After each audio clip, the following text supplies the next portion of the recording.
नमस्कार दोस्तों, स्वागत है आपका स्टॉक मार्केट प्रोफेशनल्स पे। दोस्तों, यस बैंक का एफपीओ पूरा हो चुका है, पैसा भी यस बैंक के पास आ चुका है। 15,000 करोड़ के आसपास का जो अमाउंट है यहाँ पे जुटाया गया। अब सबसे बड़ा क्वेश्चन ये बनता है कि यहाँ से ये जो यस बैंक है, आपको क्या ये मान लेना चाहिए कि यस बैंक यहाँ से बच चुका है और अब यहाँ से यस बैंक अच्छा परफॉर्म करेगा, ठीक ठाक बैंक की तरह काम करेगा, जैसे नॉर्मल बैंक होते हैं उसी तरीके से ये बैंक भी काम करेगा? क्या आपको ये समझ लेना चाहिए, या फिर इसके पीछे कुछ और भी प्रॉब्लम है, या फिर कुछ फ्यूचर में और भी ज़्यादा परेशानियां इस बैंक के लिए बढ़ सकती हैं? वो सारी इस वीडियो के अंदर आपको बताई जाएंगी। और साथ ही आपको ये भी बताया जाएगा कि मैनेजमेंट के क्या विचार हैं, मैनेजमेंट ने यहाँ पे क्या बोला है इस बैंक को लेके, क्या वो करने वाले हैं, उनके प्लान्स क्या हैं, उन सब के बारे में यहाँ पे बातें होंगी। इससे पहले मैं स्टार्ट करूँ, आप लोगों से रिक्वेस्ट है कि अगर आप फर्स्ट टाइम चैनल के ऊपर आए हैं या फर्स्ट टाइम मेरा कोई वीडियो वॉच कर रहे हैं तो चैनल को सब्सक्राइब कर लीजिए। फ्यूचर में इसी तरह की इन्फॉर्मेटिव वीडियोस आपको टाइम टू टाइम मिलती रहेंगी। चलिए स्टार्ट करते हैं। सबसे पहले इस कंपनी का स्टॉक प्राइस देख लेते हैं। देखिए, जो लास्ट क्लोजिंग इस स्टॉक ने दी है वो दी है 11 रुपये 95 पैसे पे, 11 रुपीज़ 95 पैसा। ये लास्ट क्लोजिंग रही है इस बैंक की। पूरे दिन का अगर कारोबार देखेंगे, 12 रुपये 10 पैसे हाई बनाया और 11 रुपये 90 पैसे, यहाँ पे आप देख सकते हैं 11 रुपये 90 पैसे इसने अपना पूरे दिन का लो बनाया। मतलब सिर्फ 20 पैसे के डिफरेंस के अंदर पूरे दिन ये जो स्टॉक है पूरे दिन चलता रहा है और उसी के आसपास यहाँ पे क्लोजिंग भी देते दिखाई दिया है। आप लोगों को पता होगा एफपीओ के अंदर जो स्टॉक अलॉट हुए हैं वहाँ पे जो प्राइसिंग रखी गई थी वो 12 रुपये रखी गई थी। तो 12 रुपये के आसपास ये जो स्टॉक है ये अभी भी ट्रेड कर रहा है, उसी प्राइस के आसपास ये जो बैंक है ये चल रहा है। अब देखते हैं क्या ऐसी इन्फॉर्मेशन आ रही है। देखिए, जो इन्फॉर्मेशन आ रही है बेसिकली आपको मैनेजमेंट का जो इंटरव्यू है उसी से सारी चीज़ें क्लियर हो जाती हैं। उनको मैंने डिटेल में यहाँ पे कंपाइल किया हुआ है, जो आपको पता चलेंगी कि किस तरह की बातें यहाँ पे मैनेजमेंट ने बताई हैं। सबसे पहले मैनेजमेंट ने रेफरेंस दिया है, ये जो इंटरव्यू था ये बिजनेस स्टैंडर्ड को दिया गया था, तो ये मैं क्लियर कर देना चाहता हूँ। देखिए, यहाँ पे बताया गया है कि जैसे कि आपने रिलायंस के केस में देखा, रिलायंस के केस में जो रिलायंस का जो हेडक्वार्टर था साउथ मुंबई के अंदर, सेंटर क्रूज साउथ मुंबई के अंदर, उसको एक्वायर कर लिया यस बैंक ने। और उसका हो सकता है आगे जाके मार्केट में वो ऑक्शन भी कर दे, मार्केट में उसको बेच भी दें। इसी तरीके के जो एक्शन हैं आगे भी लिए जा सकते हैं, ये पहले बताया था। उसके बाद जो सेकंड इंटरव्यू में बताया उसमें थोड़ी सी क्लैरिटी और आई। इसके अलावा देखिए, ये भी किया था इन्होंने, एडीएजी ग्रुप के अनिल धीरूभाई अंबानी ग्रुप के दो दूसरे ऑफिस थे जो कि नागिन महल साउथ मुंबई के अंदर थे, इनको भी टेक ओवर कर लिया गया। अगर आप पूरा लोन देखेंगे जो कि अनिल धीरूभाई अंबानी ग्रुप को दिया हुआ है, तो टोटल लोन का जो एक्सपोजर है वो 12,000 करोड़ के आसपास का है। अब देखिए, इतना बड़ा लोन है कि अगर ये पूरा का पूरा लोन हिट हो जाता है इस बैंक को तो बैंक का बचना बहुत मुश्किल था। ये बात स्टार्टिंग से ही तय थी। 12,000 करोड़ के आसपास का ये जो कंपनी है पूरे साल के अंदर प्रॉफिट नहीं लगाती थी, जितना कि यहाँ पे लोन एनपीए होने का डर है। मैनेजमेंट ने बताया है कि जिस तरीके का एक्शन एडीएजी ग्रुप के अगेंस्ट लिया गया, इसी तरीके का एक्शन आपको बाकी लोगों के अगेंस्ट भी, बाकी कंपनीज के अगेंस्ट भी होता दिखाई देगा, जिन्होंने कि लोन लिया हुआ है यस बैंक से और टाइम से पेमेंट नहीं किया है, या वो जो अमाउंट है वो एनपीए बन गया है काफ़ी लंबे टाइम से, एज एनपीए कंपनी की बैलेंस शीट के अंदर खड़ा हुआ है। तो वो जो अमाउंट है उसको रियलाइज करने का ये कंपनी काम करेगी, उसको वापस लेने का काम करेगी। ये वापस कैसे लिया जाएगा अमाउंट? उन कंपनीज के पास या तो पैसे हैं नहीं या वो देना नहीं चाहते। ऐसे केस में क्या होगा कि उनकी जो प्रॉपर्टी होगी उसको अटैच कर लिया जाएगा, उसको एक्वायर कर लिया जाएगा और उस प्रॉपर्टी को ये जो कंपनी है बेचती हुई दिखाई देगी मार्केट के अंदर। तो यहाँ पे ये चीज़ बताई है कंपनी के सीईओ प्रशांत कुमार ने कि इस तरीके के एक्शन आपको बहुत ज़्यादा बढ़ते हुए दिखाई देंगे। साथ ही ये भी बताया कि ये जो चीज़ें हैं इसके लिए ऑलरेडी काम स्टार्ट कर दिया गया है, क्योंकि इसमें काफ़ी लंबा चौड़ा एक लीगल प्रोसेस होता है, वो सारी चीज़ें फॉलो कर रहे हैं ये।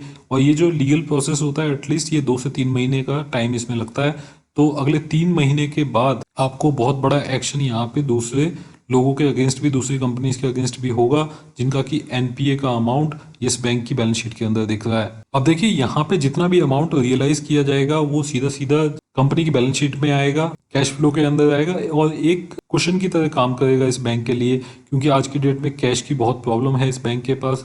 यहाँ से जो 15,000 करोड़ का अमाउंट जुटाया गया है उससे थोड़ा सा सपोर्ट जरूर मिला है, लेकिन अदरवाइज अगर ऑपरेशनल कैश फ्लो देखें तो काफ़ी कम हो चुका है इस बैंक का। अब देखिए, स्टॉक में काफ़ी गिरावट आ चुकी है। यहाँ से होगा क्या, ये जो छोटी छोटी न्यूज़ आएंगी इन न्यूज़ के ऊपर ये जो स्टॉक है ये हमेशा आपको रिएक्ट करता दिखाई देगा। पहले आपने देखा कभी कोई छोटी मोटी अच्छी न्यूज़ भी आती थी, वहाँ पे ये जो स्टॉक है ये कभी रिएक्ट नहीं करता था, जो खराब न्यूज़ आती थी वहाँ पे रिएक्ट ज़्यादा करता था।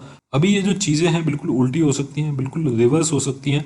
अभी जो अच्छी न्यूज़ आएंगी, चाहे वो छोटी हो या बड़ी हो, आपको जो स्टॉक है वहाँ पे अकॉर्डिंगली रिएक्ट करता दिखाई देगा। अब इसके अलावा देखिए कुछ और भी चीज़ें बताई हैं जो कि मैनेजमेंट ने बताई हैं, उसके बारे में भी जान लेते हैं। मैनेजमेंट ने बताया है कि यहाँ पे जो Q1 के नंबर्स आए हैं काफ़ी अच्छे नंबर्स आए हैं। हालांकि बहुत लोगों ने यहाँ पे बात की कि कंपनी का जो असेट क्वालिटी है वो बहुत ज़्यादा ख़राब हो गई है, 17% से ऊपर चली गई है। उसका भी क्लैरिफिकेशन यहाँ पे दिया गया। सबसे पहले उन्होंने बताया कि अगर आप वाई ओ वाई बेसिस पे, मतलब ईयर ऑन ईयर बेसिस पे अगर आप इस कंपनी के नंबर्स को आंकते हैं तो देखिए वो बिल्कुल गलत होगा। उसकी वजह ये है कि लास्ट ईयर ये जो कंपनी थी मॉरेटोरियम में थी, और उस साल के नंबर्स को आप यहाँ पे कंपेयर नहीं कर सकते। अगर आप कंपेयर करना चाहते हैं सीक्वेंशियल बेसिस पे, मतलब पिछले क्वार्टर के बेसिस पे, आप यहाँ पे नंबर्स को कंपेयर कर लीजिए और वहां से आपको अच्छी चीजें पता चलेंगी कि कंपनी में पिछले 2 क्वार्टर में ग्रोथ दिखाई दी है। डिपॉजिट के अंदर इस बार क्वार्टर में करीब 11.5% की ग्रोथ देखने के लिए मिली है। अगर आप जाते हैं नेट इंटरेस्ट मार्जिन में, उसमें करीब 1% से ज्यादा की ग्रोथ यहाँ पे देखने के लिए मिली है। नेट इंटरेस्ट मार्जिन कंपनी का 3% से ऊपर आया है। साथ ही उन्होंने क्लैरिफिकेशन दिया असेट क्वालिटी के ऊपर। असेट क्वालिटी ग्रॉस एनपीए अगर आप देखते हैं 17.3% आया, जो कि लास्ट क्वार्टर से 16.8 से बढ़ता हुआ नजर आया था। वहां पे क्लैरिफिकेशन ये दिया कि अगर आप एब्सोल्यूट टर्म में देखते हैं, मतलब मनी टर्म में देखते हैं, तो जो ग्रॉस एनपीए है वो लास्ट क्वार्टर में था 32,878 करोड़, 32,878 करोड़ था, जो कि यहाँ पे कम होते हुए 32,703 करोड़ दिखाई दिया है। तो मतलब ये जो ग्रॉस एनपीए है ये कम होता दिखाई दिया है। परसेंटेज टर्म में आपको बढ़ता हुआ दिखाई दिया है, लेकिन उसकी बड़ी वजह ये है लोन डिसबर्समेंट पिछले 3-4 महीने में बहुत ही कम हुआ है, और उसकी वजह से कंपनी की जो लोन बुक है वो श्रिंक होती दिखाई दी है। इसलिए आपको परसेंटेज जो टर्म है वो बढ़ता हुआ दिखाई दिया है। लेकिन अदरवाइज अगर आप इसको एब्सोल्यूट टर्म में देखेंगे तो वहां पे आपको गिरावट देखने के लिए मिली है ग्रॉस एनपीए के अंदर।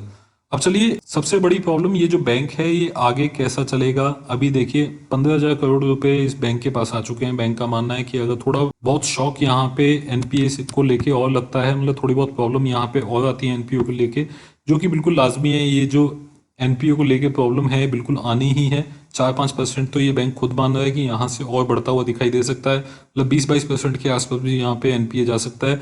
लेकिन उससे ज़्यादा ना जाए, ये एक बड़ा क्वेश्चन है। अगर उससे ज़्यादा नहीं जाता तो ये बैंक यहाँ पे सरवाइव कर जाएगी। आप यहीं से मान सकते हैं कि बैंक ये बचेगी या नहीं बचेगी। अगर बैंक में एनपीए बहुत ज़्यादा बढ़ गया, 8-10% के आसपास यहाँ पे एनपीए बढ़ गया, तो देखिए जो प्रोविजनिंग के लिए जो अमाउंट रखा जाएगा उसमें जितना भी पैसा यहाँ पे लिया गया है, ज़्यादातर पैसा यहाँ पे करीब 50 से 60% का जो अमाउंट है वो प्रोविजनिंग में जाता हुआ दिखाई देगा, और जिसकी वजह से इस बैंक को कोई बेनिफिट नहीं रहेगा। इसको वापस से ऑपरेशनल प्रॉब्लम आने लगेंगी और उसके बाद कोई चारा बचेगा नहीं, और अल्टीमेटली ये होगा कि या तो एसबीआई इसको एक्वायर कर लेगी या कोई दूसरा फिर रास्ता ढूंढना पड़ेगा बैंक के लिए। तो आज की डेट में जो सबसे बड़ा क्वेश्चन है इस बैंक के लिए वो ये है कि एनपीए जितना हो चुका है वो मैनेजेबल है, उसको इस पैसे से मैनेज किया जा सकता है, लेकिन यहाँ से आगे ना बढ़े, यहाँ से बहुत ज़्यादा ना जाए एनपीए। थोड़ा बहुत जाएगा ये बैंक मैनेज कर लेगी, क्योंकि आज की डेट में पैसा है इस बैंक के पास। लेकिन अगर यहाँ से एनपीए बहुत ज़्यादा हो गया, डबल हो गया, तो फिर मैनेज नहीं कर पाएगी कोई भी बैंक। अगर आप बात मानते हैं आरबीआई की, तो आरबीआई की फाइनेंशियल स्टेबिलिटी रिपोर्ट में अगर आप देखेंगे, उन्होंने बताया था कि जो एनपीए लेवल है इंडियन बैंकिंग सिस्टम का वो 15% के आसपास हो सकता है अगले कुछ दिनों के अंदर, अगले 1-1.5 साल के अंदर। देखिए मैं आपको बता दूं, अगर इस तरीके का ग्रॉस एनपीए लेवल आया इंडियन बैंकिंग सिस्टम का, तो इकोनॉमी को और कंट्री को और स्टॉक मार्केट को बहुत बड़ा झटका यहाँ पे लग सकता है। 15% का ग्रॉस एनपीए लेवल कभी रहा नहीं है इंडिया में सारी बैंकों का मिला के। यहाँ पे उम्मीद की जा रही है कि इस तरीके का ग्रॉस एनपीए का लेवल आपको देखने के लिए मिल सकता है 1-1.5 साल के अंदर। तो सारी चीजें हैं जिनके ऊपर ध्यान देना है, जो कि सोच समझ के मार्केट में पैसा लगाना है। बैंकिंग में अगर आपको पैसा लगाना है तो बहुत ही सिलेक्टिव रहिए। यस बैंक की वैल्यूएशन आपको अट्रैक्टिव लग रही है इसलिए शायद आपने पैसा लगा, लेकिन बिल्कुल ठीक बात है, अगर आप थोड़ा बहुत रिस्क लेना चाहें तो स्टॉक मार्केट में आए हैं तो इतना तो आप करेंगे कि अगर आपको अच्छे वैल्यूएशन पे कोई स्टॉक मिल रहा है तो उस स्टॉक को आप कंसीडर कर सकते हैं। दोस्तों ये इन्फॉर्मेशन, ये वीडियो अगर आपको अच्छा लगा तो आप इस वीडियो को लाइक जरूर कर दीजिएगा। अगर आप फर्स्ट टाइम मेरे चैनल के ऊपर आए हैं तो चैनल को सब्सक्राइब कर लीजिए। फ्यूचर में जो भी वीडियो मैं अपलोड करूंगा उसका नोटिफिकेशन आप लोगों को मिलेगा, वो वीडियो आप लोग देख पाएंगे। अभी के लिए दोस्तों इतना ही। Thank you very much, take care, bye bye.